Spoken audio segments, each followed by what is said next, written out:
ఒంటరిగా దుర్యోధనుడిని చూసి ఆనందించారు. దుర్యోధనుడికి కూడా తడబాట లేదు, భయం లేదు, బాధ లేదు, ఏ కష్టము లేదు. రణభూమిలో సింహంలాగా దుర్యోధను నిలబడ్డాడు. అప్పుడు భీమసేనుడు ఇలా అన్నాడు, ఓ దుర్యోధన, వారణావతంలో ధృతరాష్ట్ర మహారాజు నువ్వు కలిసి చేసిన చెడు పనులను ఒకసారి గుర్తు చేసుకో. శకుని యొక్క చెడు ఆలోచనలు గుర్తు చేసుకో. ఆ చెడు బుద్ధి వలనే ధర్మరాజు జూదంలో ఓడిపోయాడు. ఋతుమతి అయిన ద్రౌపది సభా మధ్యలోకి ఈడ్చుకొని రాబడింది కదా, ఎన్నో కష్టాలకు గురి అయింది. ఓ దురాత్మ, నిర్దోషులైన పాండవుల విషయంలో నువ్వు ఇంకా ఎన్నో పాపాలు చేశావు. ఇప్పుడు వాటి యొక్క ఫలాన్ని అనుభవిస్తావు. నీకోసమే మన పితామహుడైనటువంటి భీష్ముడు శరతల్పం మీద పడుకున్నాడు. నీకోసమే ద్రోణుడు చనిపోయాడు. నీకోసమే కర్ణుడు మరణించాడు, శల్యుడు మరణించాడు. అలాగే మన మధ్య మొదటిగా శత్రుత్వాన్ని ప్రారంభించిన శకుని కూడా బ్రతకలేదు, యుద్ధంలో చనిపోయాడు. నీ సోదరుడి పుత్రులు సోదరులతో సహా చనిపోయారు. అలాగే శూరులైనటువంటి రాజులెందరూ చనిపోయారు. వీరే కాకుండా ఎంతోమంది క్షత్రియ శ్రేష్ఠులైనటువంటి అందరూ చనిపోయారు. ద్రౌపదికి కష్టాలు కలిగించిన వాడు పాపాత్ముడైన ఆ దుశ్శాసనుడు కూడా మరణించాడు. ఇక నువ్వు ఒక్కడవే మిగిలిన్నావు. నువ్వు కులనాశకుడవు, అధమ పురుషుడవు. అలాంటి నిన్ను ఈ రోజున గదతో చంపేస్తాను. నీ పొగరును నాశనం చేస్తాను, ఇందులో సందేహం లేదు. నీ రాజ్యకాంక్షను పాండవుల విషయంలో నువ్వు చేసిన చెడు కార్యాలను నాశనం చేస్తాను అన్నాడు. ఆ మాటలు విని దుర్యోధనుడు ఇలా అన్నాడు, ఓ భీమా, మాటలొద్దు, అన్నీ చేతుల్లో చూపించు. ఇప్పుడే నాతో యుద్ధం చేయి. నేను నీ యుద్ధకాంక్షను పొగుడుతాను. పాపాత్ముడా, హిమశిఖరంలాగా ఉన్న పెద్ద గదను పట్టుకున్నావు. ఏంటి అంత పెద్ద గద పట్టుకున్నావు? నేను గదా యుద్ధానికి సిద్ధపడి ఉన్నాను. నన్ను చూడలేదా? నన్ను చూసి నీకు భయం కలగటం లేదా? ఓ పాపాత్ముడా, నాతో న్యాయంగా పోరాడు. ఇప్పుడు న్యాయం కావాల్సి వచ్చింది వీడికి పాపం. ఈరోజు నన్ను ఏ శత్రువు కూడా చంపాలని ఉత్సాహపడాడు. నీకున్న బలమంతా చూపించు అని గద్దించాడు. ఆ సమయంలో పాండవుల ఏనుగులు ఝింకరించాయి, గుర్రాలు అదే పనిగా సకలించాయి, ఆయుధాలు కాంతులతో ప్రజ్వలించాయి. అన్నాడు సంజయుడు. ఇప్పుడుండే పాండవుల సైన్యమంతా ఆహాకారం చేసింది. శ్రీకృష్ణాయ పరమాత్మనే నమః. 34వ అధ్యాయం. సంజయుడు ధృతరాష్ట్రుడికి ఇలా చెప్పాడు, ఓ మహారాజా, రణభూమిలో భీమ దుర్యోధనుల మధ్య మహాభయంకరమైన గదాయుద్ధం ప్రారంభం కాబోతుంది. పాండవులందరూ కూర్చున్నారు. ఆ భీమ దుర్యోధనులు ఇద్దరు బలరాముడి శిష్యులు. తన శిష్యులిద్దరూ యుద్ధానికి సిద్ధపడ్డారని విని అక్కడికి ఆ నాగలిని పట్టుకున్నవాడు తాళధ్వజుడైనటువంటి బలరాముడు వచ్చాడు అక్కడికి. తం దృష్ట్వా పరమ ప్రీతాగ పాండవాగ సహ కేశవాగ ఉపగమ్యోప సంగృహ్య విధివత్ ప్రత్యపూజయన్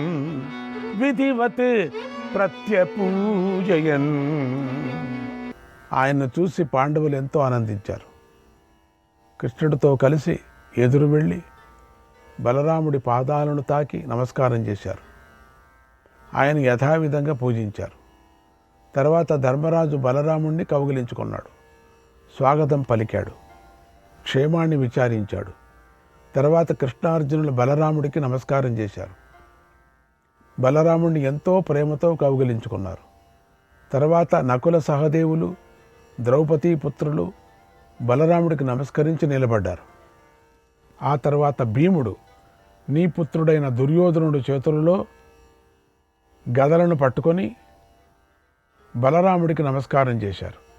అప్పుడు పాండవులు బలరాముడితో ఇలా అన్నారు, ఓ రామ, ఇప్పుడు యుద్ధంలో నీ శిష్యుల నేర్పరితనాన్ని చూడన్నారు. బలరాముడు పాండవులను, కృష్ణుణ్ణి, గదను పట్టుకున్న దుర్యోధనుడిని చూసి ఇలా అన్నాడు, ఓ వీరులారా, నేను తీర్థయాత్రకు వెళ్ళి ఈ రోజుతో 42 రోజులైంది. నేను ఆనాడు పుష్య నక్షత్రంలో బయలుదేరాను. ఇప్పుడు శ్రవణ నక్షత్రంలో మళ్ళీ తిరిగి వచ్చాను. శిష్యయోర్వై గదా యుద్ధం ద్రష్టుకామోస్మి మాధవ. ఓ కృష్ణ, శిష్యుల గదాయుద్ధాన్ని చూడాలని నాకెంతో కోరికగా ఉంది. నేనెంతో ఇష్టపడుతున్నాను. గదలను పట్టుకున్న దుర్యోధన భీములు యుద్ధభూమిలో శోభిస్తున్నారు అన్నాడు. అక్కడున్న రాజులందరూ కూడా స్వాగతపూర్వకంగా బలరాముడిని సత్కరించారు. వారు బలరాముడితో, ఓ మహాబాహు, ఇప్పుడు జరగబోయే మహాయుద్ధాన్ని మాతో కలిసి చూడన్నారు. తర్వాత బలరాముడు శృంజయులతో సహా పాండవులను అందరినీ మళ్ళీ కౌగిలించుకున్నాడు. అనంతరం ఇతర రాజుల క్షేమాన్ని అడిగాడు. తర్వాత వారు కూడా బలరాముడి కుశలాన్ని అడిగి తెలుసుకున్నారు. నాటి మర్యాదలు, ఆప్యాయతలు, అనురాగాలు అలా ఉండేవి. శత్రుత్వం శత్రుత్వమే, మిత్రత్వం మిత్రత్వమే. మంచిని మర్యాదలను కొట్టుకునే సమయంలో కూడా ఎవరూ విడిచిపెట్టలేదు. ఆ రోజుల్లో అట్లా ఉండేది. వీరులు ఎంతో నిగ్రహ శక్తితో ఉన్నారో గమనించాలి. అందరూ చక్కగా నడుచుకున్నారు. బలరాముడు శ్రీ మహావిష్ణువు యొక్క అవతారం, విశేషావతారం. ఆయన సర్వశక్తి సమర్థుడు కనుకనే ఆయనను అందరూ పూజించారు. మహాభారత సంగ్రామంలో ఈ యుద్ధం చిట్ట చివరిది, విశేషమైంది. ఈ యుద్ధం గురించే అందరూ మాట్లాడుకుంటూ ఉంటారు. కనుకనే పరమాత్మ బలరాముణ్ణే ఈ యుద్ధానికి సాక్షిగా పెట్టారు. ఈ ధర్మయుద్ధానికి ఆయన చేతనే తీర్పు చెప్పేలాగా ఎలా చేశాడో గమనిద్దాం. ఆ తరువాత బలరాముడు ఆ క్షత్రియులందరికీ నమస్కారం చేసి వయస్సులను బట్టి క్షేమ సమాచారం అడిగి అందరికీ తెలుసుకున్నాడు. మళ్ళీ శ్రీకృష్ణుడి సాత్వికని ప్రేమతో కౌగిలించుకున్నాడు. వారి శిరస్సుల మీద ముద్దు పెట్టుకున్నాడు. వారి క్షేమాన్ని అడిగాడు. వారిద్దరూ కూడా ఎంతో ఆనందించి బ్రహ్మదేవుడికి ఇంద్ర ఉపేంద్రులు అర్చించినట్లుగా ఆయనను అర్చించారు. అలా పలకరింపులు, స్వాగత సత్కారాలు పూర్తి అయిన తర్వాత ధర్మరాజు బలరాముడితో, ఓ బలరామ, సోదరుల యొక్క ఈ యుద్ధాన్ని చూడు ఎట్లుందో అన్నాడు. ఆ మాటలు విని ఎంతో సంతోషిస్తూ బలరాముడు రాజులందరి మధ్యలో కూర్చున్నాడు. ఆయన నల్లని వస్త్రాలు ధరించున్నాడు. తెల్లని కాంతితో వెలిగిపోతూ ఉన్నాడు. ఆ తర్వాత భీమ దుర్యోధనుల మధ్య ఒళ్ళు జలధరించే ఘోర సంగ్రామం ప్రారంభమైంది. అది నీ కుమారులు శత్రుత్వానికి ముగింపు పలికింది అన్నాడు సంజయుడు. శ్రీకృష్ణాయ పరమాత్మనే నమః. 35వ అధ్యాయం. జనమేజయుడు వైశంపాయన మహర్షిని ఇలా అడిగాడు, ఓ మహర్షి, పూర్వం యుద్ధం ప్రారంభమైనప్పుడు బలరాముడు కృష్ణుడితో ఇలా అన్నాడు, ఓ కృష్ణ, దుర్యోధనుడికి సహాయం చేయలేను, అలాగే పాండవులకు సహాయం చేయలేను, కనుక నా ఇష్ట ప్రకారం నేను వెళుతున్నానని వెళ్ళిపోయాడు కదా. అలా వెళ్ళిన బలరాముడు మళ్ళీ ఎలా తిరిగి వచ్చాడు ఇక్కడికి? యుద్ధాన్ని ఎలా చూశాడు? నా విషయాలను కూడా నాకెందుకో వివరంగా చెప్పు అని అడిగాడు. వైశంపాయన మహర్షికి ఇలా చెప్పాడు, ఓ మహారాజా, పాండవులు ఉపప్లావ్యంలో విడిది చేసినప్పుడు అందరికీ శాంతి కలగాలని సంధి కోరుకున్నారు. అప్పుడు కృష్ణుడిని ధృతరాష్ట్రుడికి దగ్గరకు పంపారు. కృష్ణుడు హస్తినాపురానికి వెళ్ళి ధృతరాష్ట్రుడిని కలిశారు. మేలు కలిగించే మంచి మాటలు కూడా చెప్పాడు. కానీ దాన్ని ధృతరాష్ట్రుడు వినలేదు, ఒప్పుకోలేదు. ఈ విషయమంతా నీకు గతంలోనే నేను చెప్పాను. సంధి విఫలమైంది. కృష్ణుడు ధృతరాష్ట్రుడికి దగ్గర సెలవు తీసుకొని పాండవుల దగ్గరికి వచ్చి ఇలా అన్నాడు, ఓ పాండవులారా, కౌరవుల కాలం చేత ప్రేరేపించబడ్డారు.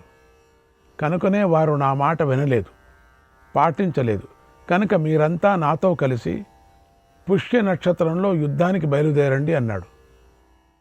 ఆ తర్వాత సేనా విభాగం జరుగుతోంది.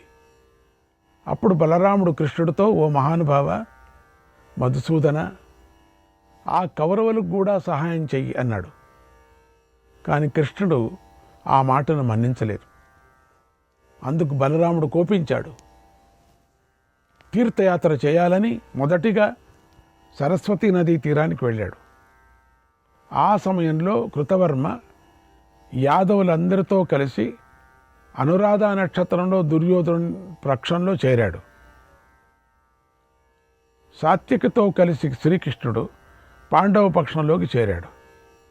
బలరాముడు తీర్థయాత్రకు వెళ్ళిన తర్వాత శ్రీకృష్ణుడు పాండవులను ముందుంచుకొని పుష్య నక్షత్రంలో కురుక్షేత్రం వైపు బయలుదేరాడు.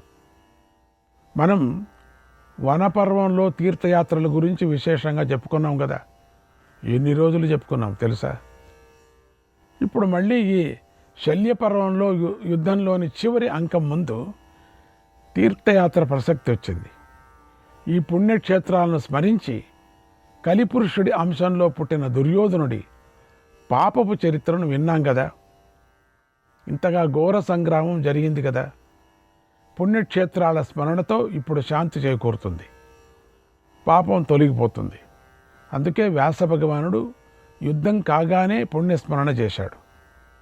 బలరాముడు ఆ యాత్రకు వెళుతూ సేవకులతో ఇలా అన్నాడు, ఓ సేవకులారా, తీర్థయాత్రకు అవసరమైన సామగ్రిని, పరికరాలను, అగ్నులను, యాజకులను కూడా ద్వారకా నుండి తీసుకొని రండి.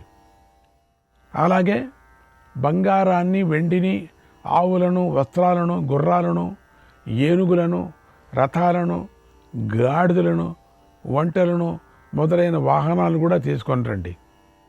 అలా తీర్థయాత్రకు అవసరమైన సర్వ సామగ్రిని వెంటనే తీసుకొని రండి. వేగంగా సరస్వతీ నది వైపుకు వెళ్ళండి. ఋత్వికలను, 100 కొలది విప్రులను తీసుకొని రండి అని ఆజ్ఞాపించాడు. సేవకులు అన్నీ సిద్ధం చేశారు. బలరాముడు కురుక్షేత్రం నుండి తీర్థయాత్ర ప్రారంభించాడు. సరస్వతీ నది వైపు బయలుదేరి 2 తీరాలలోనూ సంచరించాడు. అప్పుడు బలరాముడి వెంట ఋత్వికులు, మిత్రులు, ఇతర విప్రులు, రథాలు, గజాలు, గుర్రాలు, సేవకులంతా ఉన్నారు. ఎద్దులు, ఒంటెలు, కాంచర గాడిదలు, ఆ గాడిదలు లాగుతున్నటువంటి రథాలు కూడా ఉన్నాయి. ఆయా తీర్థాలలో అలసిపోయిన వారికి, రోగులకు, శిశువులకు, వృద్ధులకు ఇవ్వటానికి, యాచకులను సత్కరించటానికి అవసరమైన వస్తువులు పెద్ద మొత్తంలో సిద్ధంగా ఉన్నాయి. విభిన్నమైన ప్రాంతాల్లోని ప్రజలు కోరుకున్న వస్తువులను అందించాడు. ఆకలి మీద ఉన్న వారికి అన్ని చోట్ల అన్నం పెట్టడానికి తగిన ఏర్పాటు చేశాడు. ఏ దేశంలో ఏ బ్రాహ్మణులు ఎటువంటి భోజనాన్ని తినాలని కోరితే ఆయా బ్రాహ్మణులకు అప్పటికప్పుడే వంటవారు దానిని సమకూర్చేవారు. బలరాముడి ఆజ్ఞను అనుసరించి సేవకులు ఆయా ప్రాంతాలలో భక్ష్య పానీయ రాసులను పూర్తిగా సిద్ధం చేసుకున్నారు. సుఖాన్ని కోరుకుంటున్న విప్రులకు ఇవ్వటానికై విలువైన వస్త్రాలను, పరుపులను, దుప్పట్లను సిద్ధం చేసుకున్నారు. ఏ విప్రుడు ఎక్కడ నిద్రించాలనుకున్నా, మేల్కొని ఉండాలి అనుకున్నా అక్కడే అతడికి అన్ని ఏర్పాట్లు సిద్ధం చేయడానికి ఏర్పాటు చేసుకున్నారు. అలా బలరాముడి తీర్థయాత్రలో జనమంతా సుఖంగా ప్రయాణిస్తున్నారు, విశ్రమిస్తున్నారు. బయలుదేరాలని కోరిక ఉండే వారికి వాహనాలు, దప్పిక ఉన్న వారికి పానీయాలు, ఆకలిగా ఉన్న వారికి రుచికరమైన ఆహార పదార్థాలు, వస్త్రాలు, ఆభరణాలు సేవకులు అక్కడక్కడ సమకూరుస్తున్నారు. ఓ వీర రాజా, ఆ తీర్థయాత్రలో ప్రయాణిస్తున్న వారందరికీ వారు వెళుతున్న మార్గం స్వర్గంతో సమానంగా సుఖంగా ఉంది. నిత్యము ఆనందంగా శుభకరంగా ఉంది. రుచికరమైన ఆహారం లభిస్తుంది. ఆ మార్గంలో కొనడానికి, అమ్మటానికి తగిన దుకాణాలు, వాటి దగ్గర 100 కొద్దీ వివిధ జనాలు కూడా ఉన్నారు. దుకాణాలు రకరకాల చెట్లతోనూ, తీగలతోనూ, రత్నాలతోనూ శోభిస్తూ ఉన్నాయి. బలరామదేవుడు నియమాలను పాటిస్తూ ఎంతో శాంతంగా పుణ్యతీర్థాలలో విప్రులకు ధనాన్ని యాగదక్షిణలు కూడా ఇచ్చాడు. విప్రులకు చక్కని పాలు గల వేల కొద్ది ఆవులను దానం చేశాడు. మంచి వస్త్రాలతో కప్పబడినవి బంగారు రేకులతో తాపడం చేసిన కొమ్ములు గలవి అయిన ఆవులనిచ్చాడు. వివిధ దేశాలలో పుట్టిన గుర్రాలను, వాహనాలను, మంచి దాసీయులను దానం చేశాడు. విలువైన రత్నాలు, ముత్యాలు, పగడాలు, మణులు, మేలిమి బంగారం, వెండి, లోహపాత్రలు, రాగి బిందెలు విప్రులకు దానం చేశాడు. ఇలా బలరాముడు సరస్వతీ నదీ తీరంలో ధనాన్ని దానం చేశాడు. అక్కడి నుండి కురుక్షేత్రం వెళ్ళాడు అన్నాడు వైశంపాయన మహర్షి. అప్పుడు జనమేజయుడు ఇలా అడిగాడు, ఓ విప్రుడా, సరస్వతీ నదీ తీరంలోని తీర్థాల గుణాలను, వాటి పుట్టుక గురించి చెప్పు. వాటిని సేవిస్తే ఎలాంటి ఫలితం వస్తుందో చెప్పు. వాటిని గురించి వినాలని నాకెంతో కుతూహలంగా ఉంది అని అడిగాడు. ఆ మాటలు విని వైశంపాయన మహర్షి ఇలా చెప్పాడు, ఓ మహారాజా, తీర్థాల ఫలితాన్ని, గుణాలను, ఉత్పత్తిని పూర్తిగా చెబుతున్నాను. చెప్పనైనా వీటి గురించి వినటం వల్ల పుణ్యం లభిస్తుంది. విశేషాలను విను. ఓ మహారాజా, బలదేవుడు ముందుగా ఋత్విక్కులతోనూ మిత్రులతోనూ విప్రులతోనూ కలిసి ప్రభాస తీర్థానికి చేరాడు. ఆ తీర్థంలోనే క్షయతో బాధపడుతున్నటువంటి చంద్రుడు శాప విముక్తిని పొందాడు.